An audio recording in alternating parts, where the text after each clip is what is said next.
Welcome to Taking Care. Salut! Aujourd'hui, on nettoie le boîtier papillon.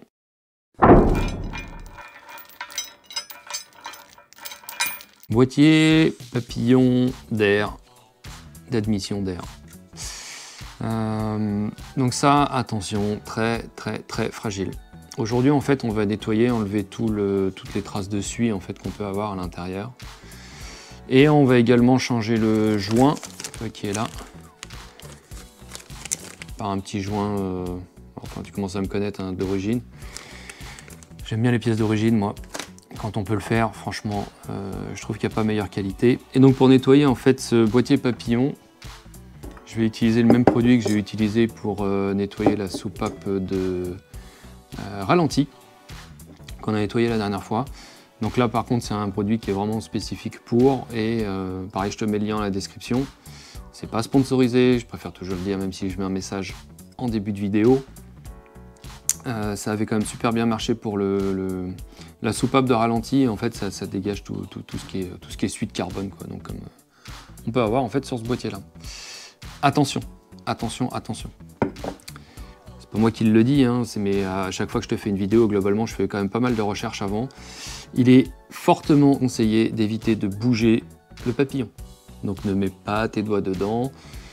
De ce que j'ai compris, c'est qu'en fait à l'intérieur tu as des engrenages qui sont donc commandés électriquement, donc par ici. Donc quand la commande elle arrive d'un point de vue électrique, il n'y a aucun problème. Par contre, si toi tu viens le forcer manuellement, même si tu y vas doucement en fait, c'est assez fragile. Donc je te déconseille d'y toucher, tout en sachant que on va le voir.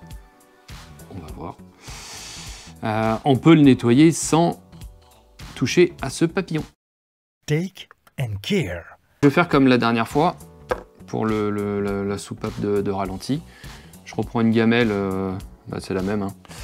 Et globalement, en fait, je vais le nettoyer, faire attention au mécanisme. Hein, donc on va pas mouiller en fait cette partie-là. De toute façon, tout ce qui nous intéresse, c'est vraiment la partie intérieure. Donc on va commencer par virer le joint.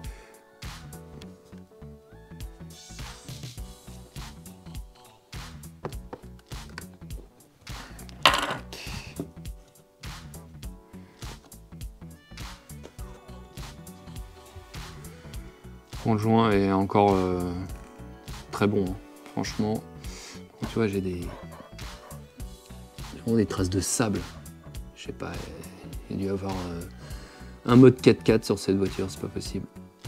Bon bref, en tout cas, il était encore souple et lui devait fonctionner. Allez, go nettoyage. Donc cette partie-là, j'ai même pas besoin de te zoomer, hein, tu le vois. Donc elle est, t'as de la suie là, si je dis pas de bêtises, voilà. T'as de la suie en fait vraiment un peu partout, l'extérieur on s'en fout, et ça c'est l'autre côté. Allez go, on va commencer par celui-là.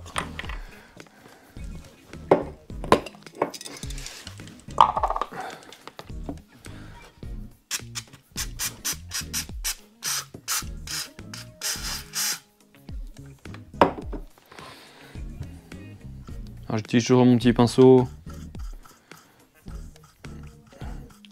pour aider à enlever tout ce qui est traces de carbone, de suie et ainsi de suite. Ouais, c'est vachement efficace hein, quand même. Wow. Bon, j'y vais doucement quand même. Hein.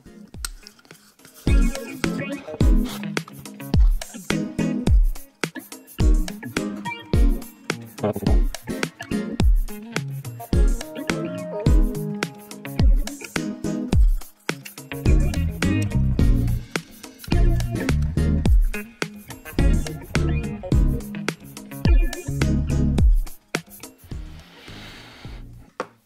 On va le laisser tremper un peu de ce côté, ça tu vois très bien.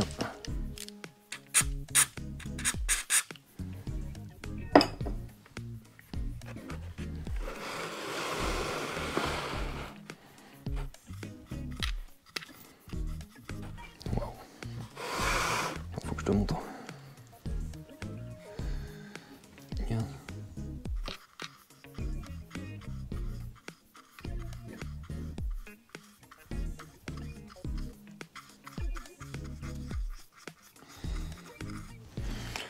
Quand même pas mal efficace.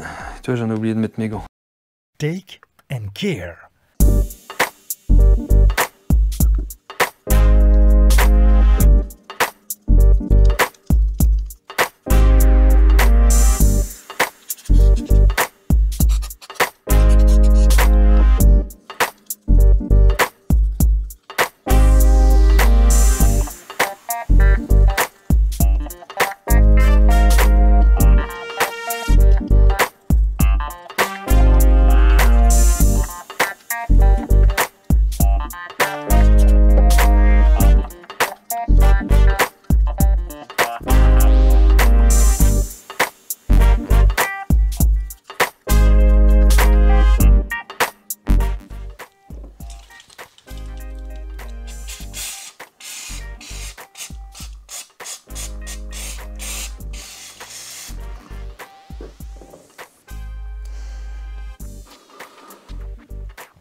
Bon.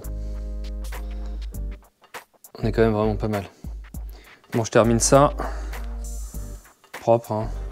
T'as compris le concept. Et pareil, on se voit à la fin de la vidéo.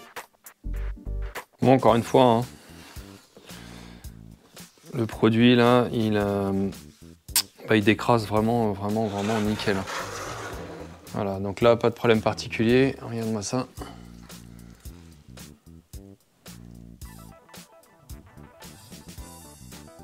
Là. De l'autre côté.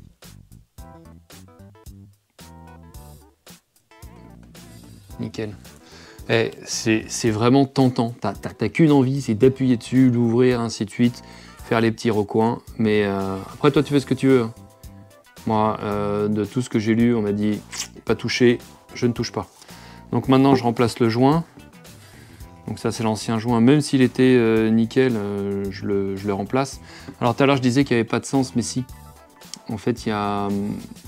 Comment ça s'appelle, comme une jointure.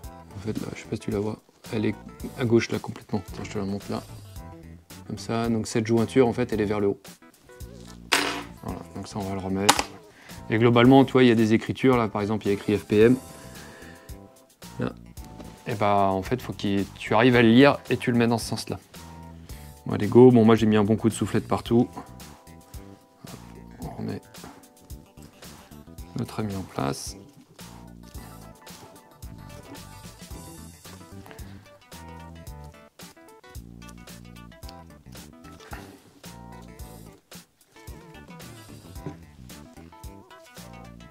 Voilà, notre boîtier papillon est tout propre. Je te remets le lien dans la description.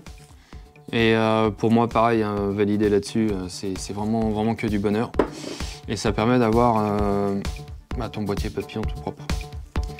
Je te remercie d'avoir regardé la vidéo, je te dis à la prochaine, ciao.